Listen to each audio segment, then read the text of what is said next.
To save the campus belle, I fought off some thugs harassing her with everything I had.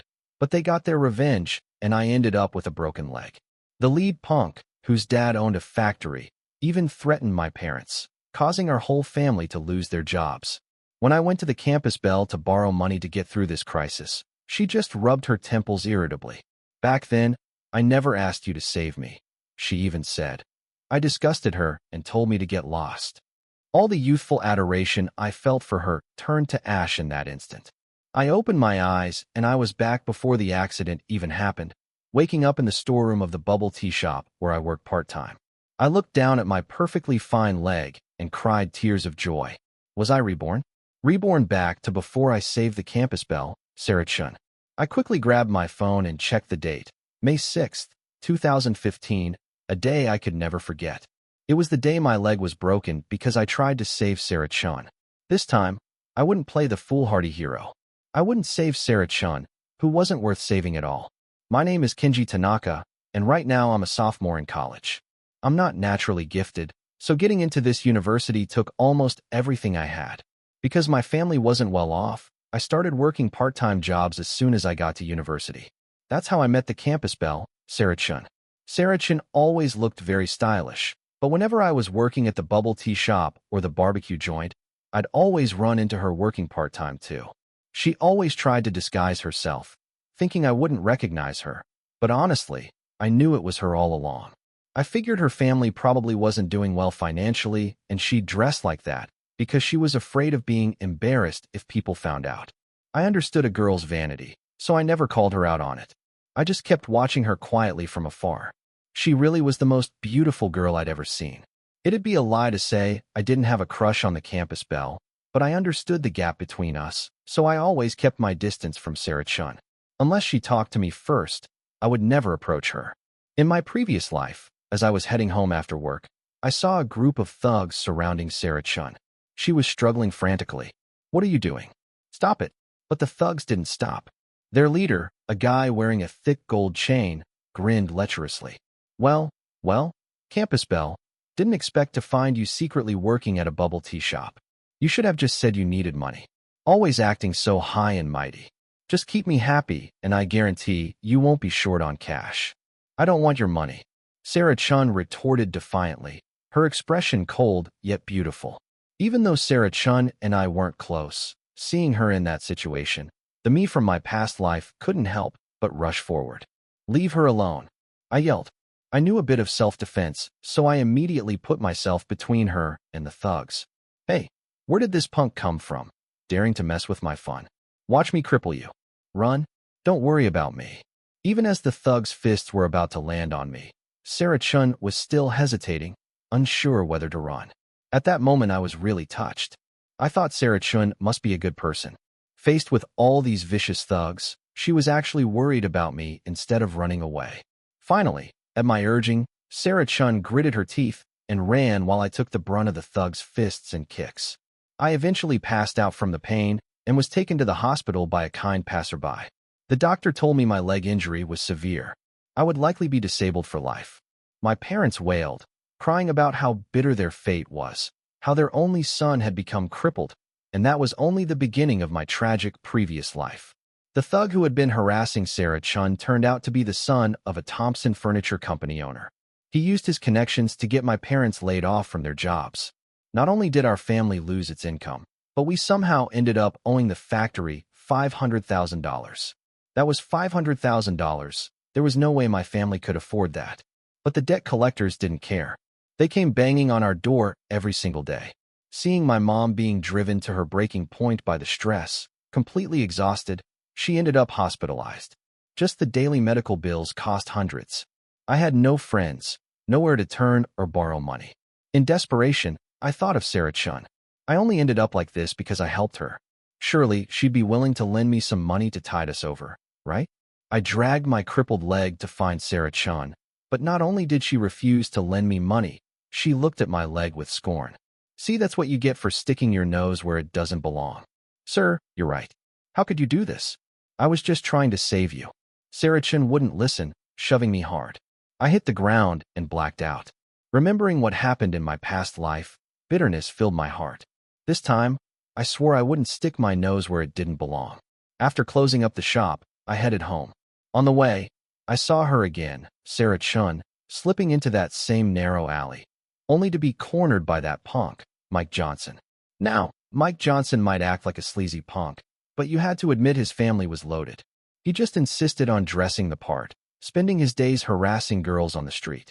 Sarah Chun was probably just another one of his targets. Few girls he set his sights on ever managed to escape his clutches. Didn't she call me a meddler? Fine, let's just see how things turn out for her without me sticking my nose in. Just like last time, Mike Johnson started harassing her, and initially Sarah Chun mostly ignored him. But when he grabbed her clothes, she actually seemed to be feigning resistance. I was floored.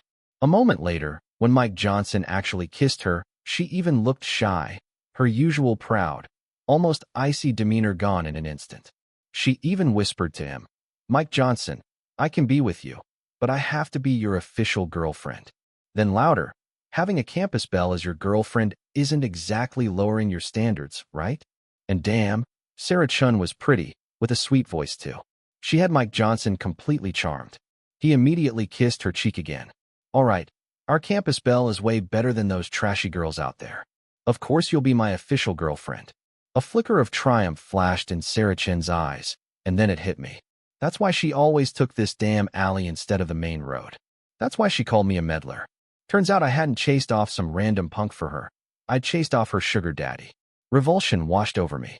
In my past life, I'd ruined everything trying to save this mercenary snake. Maybe she'd even planned for Mike Johnson to be in this alley tonight. I watched Sarah Chun walk away in Mike Johnson's arms, my breath catching in my throat. The hardships I'd suffered flashed before my eyes, and I desperately wanted to slap her across the face. But I had something more important to do, buy a lottery ticket. I'd never forget the winning numbers. They were broadcast on TV the day the doctor told me I'd never walk normally again after Mike Johnson and his thugs broke my leg. I'd memorized them, rushed to the store, and bought the ticket. Tomorrow my life would change forever. The next day, while working my shift at the milk tea shop, I obsessively refreshed the lottery results on my phone. The moment I saw I'd won, the knot in my stomach finally unraveled. I'd done it. I was going to change my life. I disguised myself to collect the winnings, determined to stay under the radar. I kept working at the milk tea shop, but I'd already bought a luxury apartment and 2 storefronts downtown. I'd rent one out and give the other to my parents. They would never again work in someone else's factory, only to be falsely accused of theft and forced to pay for it. Working for others meant being at their mercy. I was going to take control of my own destiny. My small town wasn't expensive, so after the apartment and storefronts, I still had $1 million left. I considered investing in stocks. I'd always researched the market, but never had the money. Now I did. I took the plunge and spent $300,000 on stocks I remembered from my past life that had huge potential. To avoid suspicion, I continued working at the milk tea shop. I quit once the stocks paid off. One day, I saw Sarah Chun. This wasn't the Sarah Chun who used to work alongside me, hidden beneath a mask and cap. This Sarah Chun was dressed to the nines, sporting a designer handbag. She came in alone and immediately ordered the most expensive milkshake, something she'd never have done before. Mike Johnson's money had clearly changed her. I couldn't help but glance at her. She looked at me with disgust, as if I were something dirty clinging to her shoe. "What are you looking at, you pauper? You're not worthy of even looking at me." It dawned on me then. Her previous gentleness had been a product of poverty, her aloofness a mask for insecurity. She pretended to be someone she wasn't to hide her true shallow, gold-digging self. The realization chilled me to the bone. I handed her the drink without a word. Whether it was her long nails or simply clumsiness, she fumbled the cup, spilling the entire contents over herself. "What are you doing? Clean this up," she shrieked. It was clearly her fault, yet she had the audacity to order me around. I swallowed my anger and wiped the juice from her clothes. Just then, Mike Johnson arrived. Seeing me tending to Sarah Chun, he roared, "What do you think you're doing to my girlfriend, you loser?" Mike Johnson immediately came over and slung an arm around Sarah Chun. Watching them, I couldn't help clenching my fists. Last time it was these two who crippled my leg and landed Mom in the ICU. I will make them pay. Mike Johnson always acted like a thug. He kicked me right then and there. I swallowed the humiliation and took the kick. I knew I wasn't strong enough to take Mike Johnson's heating yet. I wasn't about to blow things up between us right now. I lowered my head, bowing slightly. "Sorry, sir," I mumbled. The young lady just spilled some juice on herself accidentally. I was only helping her wipe it off. I didn't mean to touch her. My explanation didn't satisfy Mike Johnson. "Listen, kid," he sneered. "I'll remember your face today. It's just a kick, but if I ever catch you getting cozy with my girlfriend again, I'll break you. Didn't you already break my leg last time?" The thought flashed through my mind, hatred burning in my downcast eyes. I'd already spent $50,000 hiring someone to dig up dirt on Mike Johnson's father's factory.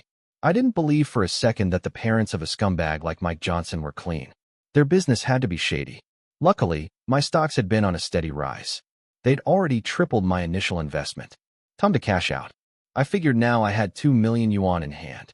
I'd set my sights on an established, albeit small, Thompson Furniture Company in the city. Critically, it was a direct competitor to Mike Johnson's father's business. The place was currently on the verge of bankruptcy. I estimated I could buy it out for around 2 million. My plan was already forming. Buy the factory and go head-to-head with Mike Johnson's family business. I had way too much going on lately. Living in the dorm just wasn't practical anymore, and it was too easy for my roommates to notice something was up. So I lied, telling everyone I'd rented an apartment off campus. In reality, I checked into a hotel. Hotels had housekeeping, so I didn't have to worry about cleaning. Besides, my new luxury apartment was currently being renovated. Once it was ready, I could move my parents in and give them a real surprise. That evening, someone slipped me a small card near the hotel entrance. I was 22. I knew exactly what those little cards slipped under hotel doors meant. This one advertised an innocent college girl for 1,000 yuan a night. I scoffed. A college girl working this kind of job? How innocent could she possibly be? I wasn't interested in that kind of woman. I tossed the card straight into the trash. But a little later, something else got slipped under my door. This time, it wasn't a card, but a flyer complete with pixelated, suggestive photos of college girls. Even though I, Kinji Tanaka, was definitely looking for a relationship, I wasn't that desperate. But one photo on the flyer, only partially pixelated, caught my eye. It looked familiar. The longer I stared, the more it looked like Sarah Chun. Impossible. Since getting with Mike Johnson, she shouldn't be short on cash. Why would she be doing this kind of work? But curiosity gnawed at me. I couldn't resist dialing the number on the flyer. "Hello," I said. "I'd like to request number 5, but I need her to be blindfolded." I waited anxiously in the room. After a while, a blindfolded woman arrived. I focused my gaze. It was Sarah Chun. She was with Mike Johnson, yet here she was doing this kind of business. Her clothes were revealing, her demeanor seductive. I was once the poor guy she looked down on, and now I was her client, her sugar daddy. The irony was thick. I deliberately lowered my voice so she wouldn't recognize me. "Lie down on the bed." Sarah Chun obediently followed my instructions. Looking at her alluring figure, I couldn't help but swallow hard. Honestly, I'd never even been in a relationship. How could I resist such a captivating and skimpily clad woman like Sarah Chun? But the thought of how dirty she was repulsed me, so I wasn't going to touch her. I instructed her to pose and took pictures. These photos would be useful. They would be my weapon against Sarah Chun and Mike Johnson. After I'd been directing her for a while, she whispered seductively in my ear, "Handsome, don't you want me?" I admit, I was tempted for a moment, especially when her delicate fingers slipped inside my shirt. But the memory of my last humiliation brought me back to my senses. As much as I liked beautiful women, I wasn't going to stoop to Sarah Chun, this two-faced, venomous woman. I pushed her away and left the room. As I walked out, I could hear her cursing under her breath. I'd paid. Whether I slept with her or not was my prerogative. The next day, I went back to work at the bubble tea shop, and, sure enough, Sarah Chun came in to buy a drink. She had a new designer bag. If I hadn't known what she did on the side, seeing her like this, I would have mistaken her for some rich heiress. She still looked down on me. Seeing me staring, she snapped. "Never seen a woman before? What are you looking at?" "I have a boyfriend." I sneered inwardly. Had she already forgotten last night's performance? She had no memory of how she'd tried to seduce me, begging me to spend the night with her. This woman was truly disgusting. Driven by revenge, I ordered Sarah Chun's services again that night. She was still blindfolded when I saw her. I slapped her twice. I deliberately aroused her, making her beg for me, but I just watched her coldly. Honey, please, Sarah-chan moaned. Looking at her beautiful face, I felt no desire at all. I ripped off her blindfold and smiled. Sarah-chan, open your eyes and see who I am. Sarah-chan shuddered when she heard her name. Seeing me, her face instantly paled. Kenji Tanaka, what are you doing here? She was filled with terror. She screamed. What do you want, you poor loser? Spending 1,000 yuan on a prostitute, and I thought you were some hard-working, decent student. Hilarious. She knew perfectly well I'd ordered an escort. Sarah-chan, you know I called for an escort, and aren't you the very escort I ordered? Since you're out here selling yourself, do you really care where my money came from? I looked down at her, pure, undisguised contempt in my eyes. Sarah-chan probably thought of me as just some loser while seeing herself as some untouchable goddess. That's why she couldn't bear the thought of me, of all people, discovering she worked as an escort. Her expression twisted instantly. Kenji Tanaka, what the hell are you trying to do? What do you think I want? I shot back. Sarah-chan completely misunderstood, thinking I was still after her looks, her body. She actually dropped to her knees. She thought this was what I wanted. Isn't this what you're after? Sarah-chan hissed through clenched teeth. I'll take care of you tonight. Make sure you're satisfied. Just promise you won't tell anyone you saw me working here. If you do, You'll what? Call the cops. I scoffed. I haven't laid a hand on you. If anyone's getting arrested, it'll be you, not me. Sarah-chan, do you seriously think you have any right to negotiate with me? I pulled out my phone and showed her the photos I'd taken of her before in all sorts of poses. What the hell do you want? Obvious fear flashed in Sarah-chan's eyes. How could you take those pictures without me knowing? Kenji Tanaka, she shrieked. I knew Sarah-chan. She was a gold digger, sure, but judging by how she'd maneuvered her way into dating Mike Johnson while putting on such an aloof, holier-than-thou act, I knew her reputation. Her face was everything to her. Now I had proof that Sarah, the great campus belle, was working as an escort on the side. Soon the campus belle would become the campus laughingstock, and since we went to the same university, she naturally had reason to fear me. Seeing her panic, I couldn't help but smirk. Before my rebirth, I'd beg her just like this, but she'd blow me off, even called me nosy. That was the last straw for me back then. I gripped Sarah-chan's throat, a chill flashing my eyes. I want you to stay by Mike Johnson's side. Get a job at his father's factory. You studied accounting, didn't you? It shouldn't be too hard for you to find evidence that his factory is embezzling government funds, right? The investigator I'd hired to look into Mike Johnson's father's factory had already reported back. He said that while the factory looked legitimate on the surface, the actual expenditures didn't line up at all with the government funding they'd received. As soon as I found out, I immediately told my parents to quit their jobs there. They didn't believe me at first, but after I transferred them $500,000, they changed their tune fast. Now they're just waiting for me to finish renovating my place so they can move in and enjoy a comfortable life. But I didn't have hard proof, no way to actually bring them down. And Sarah-chan, she was the perfect tool for the job. Sarah-chan's immediate reaction was to refuse. She spat furiously. Kenji Tanaka, in your dreams. Why the hell would I help you screw over my own boyfriend? I'm not helping you. Just give up, you worthless loser. Sarah-chan really despised poor students like me. Every insult she hurled at me was laced with venom. It just proved she was nothing but a pretty face, completely clueless. She still hadn't grasped the reality of the situation. She was the fish on the chopping block, and I held the knife. Fine then, forget it. I'll just send these scandalous videos of you to Mike Johnson. I continued, and then I'll post them on our school's confession wall. What do you think? Will the campus belle of the week become the laughingstock of the week? Haha. Everyone will know that our high and mighty campus belle is actually worse than a slut. My words hit Sarah-chan where it hurt. She immediately shrieked, No, you absolutely cannot send those photos out. Then you'll do exactly as I say. If I show these to Mike Johnson, do you think he'll spend another dime on you? I looked coldly at the exposed woman in front of me, unable to comprehend how my taste had been so poor before. You. Sarah-chan's face was livid. Her finger trembled as she pointed at me. Kenji Tanaka, I never knew you were so insidious. I almost felt like some heinous villain. Sure, I'm insidious. And you, our esteemed campus belle, are so pure, selling your body, clinging to sugar daddies. Nothing like me, an insidious villain earning money through honest means. I didn't bother hiding the mockery in my eyes. Stunned by my scornful gaze, Sarah-chun grit her teeth. Kenji Tanaka, don't be so nasty. So are you going to listen to me or not?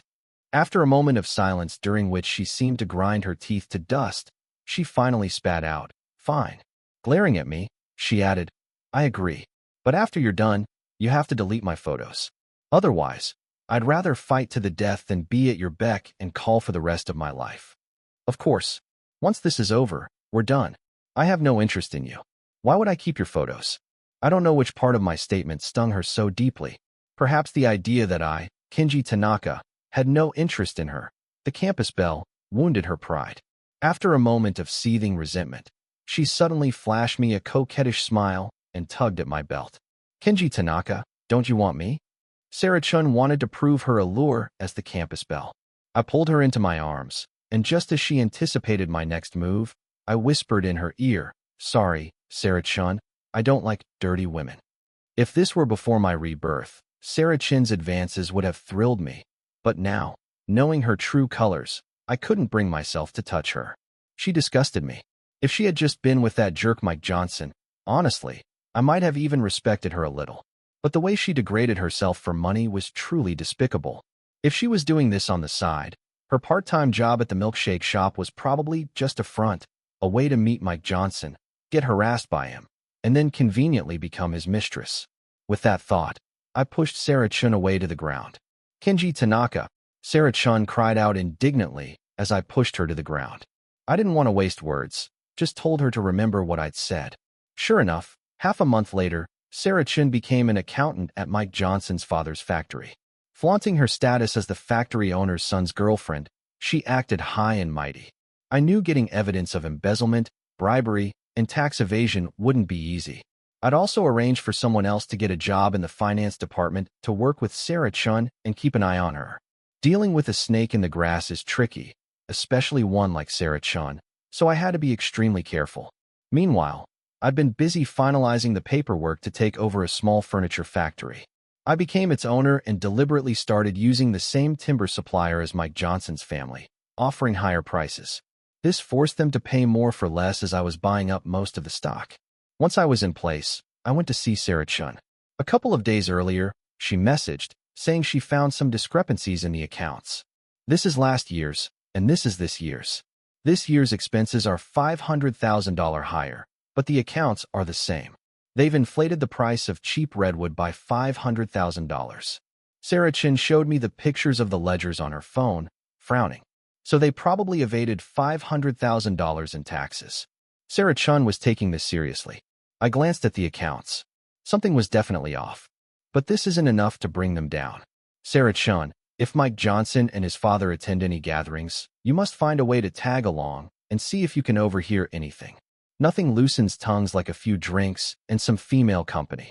I'd heard that because my factory was cornering the timber market, Mike Johnson's father was trying to get preferential treatment from Director Zheng. Director Zheng happened to be the brother-in-law of the owner of our city's largest timber supplier. Keep Director Zheng happy, slip him enough under the table, and he'd open doors. Mike Johnson's father knew this, which was why he'd resorted to bribery when I cut into his business. I'd initially considered finding evidence of his past bribery, but that's notoriously difficult. Then I realized it would be easier to create an opportunity for Mike Johnson and his father to bribe Director Zheng again. That way, Sarah-chun could get photos, videos, and recordings, solid evidence. I thought it was a good plan. Sarah-chun thought for a moment and nodded. "Okay, I'll definitely find a chance to go with them. Mike Johnson trusts me quite a bit lately." But no sooner had she spoken than Mike Johnson appeared before us. He seemed to be having dinner with friends at the restaurant and was furious to see us together. "You again? What are you doing with my girlfriend?" He stormed towards me, fist raised, followed by his posse. I'd already lived through this scene once in my previous life, but facing it again, I couldn't help but tremble for a moment before quickly calming down. Once bitten, twice shy, as they say. I was at least decently wealthy now, so I'd hired 2 bodyguards whenever I went out. They watched me from nearby. As soon as Mike Johnson and his buddies dared to make a move, my bodyguards would show them there were no pushovers. "Zhang, you've misunderstood," Sarah-chun said quickly.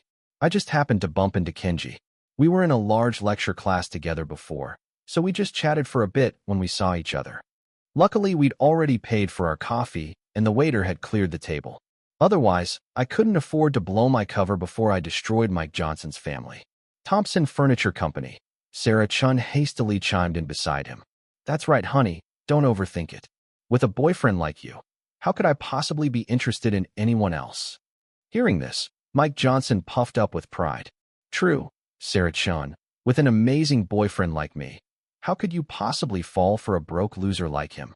Mike Johnson completely looked down on me. In his eyes, I was just an ant he could crush underfoot whenever he pleased. He just didn't know yet that this little ant would be the key element in destroying his pampered life as a rich heir. But Mike Johnson wasn't done with me. He pointed right at my face and said, We're both men here, don't think I don't know what you're thinking. You just are my girlfriend, aren't you? Let me tell you, don't even think about it. He smacked my face twice, his expression full of menace. All right, I replied meekly. I knew how to pick my battles. I wouldn't get into a shouting match with Mike Johnson just to satisfy some fleeting pride. But Mike Johnson wasn't content with just threats. After smacking my face, he kicked my leg hard. That'll teach you to look at my girlfriend. Get him, guys. If anything happens, it's on me. Waves of pain shot through my leg. Sure enough, Mike Johnson wasn't letting me off. Seeing things were about to repeat themselves, just as Mike Johnson's buddy's fists and feet were about to land on me, I quickly called out my bodyguards. Jack, Henry, get out here. Jack and Henry were both ex-military, built like tanks with impressive muscles. Compared to them, Mike Johnson's gang were just pathetic weaklings, drained by wine and women. The main reasons they beat me so badly before were that I was outnumbered and they fought dirty. Take them all down, I ordered. Mike Johnson hadn't expected me to have bodyguards and shouted furiously. One after another, Mike Johnson's buddies were taken down while Jack and Henry remained completely unharmed, watching his friends howling on the floor. Mike Johnson started to get scared. Kenji Tanaka, who the hell are you? Aren't you just some broke loser?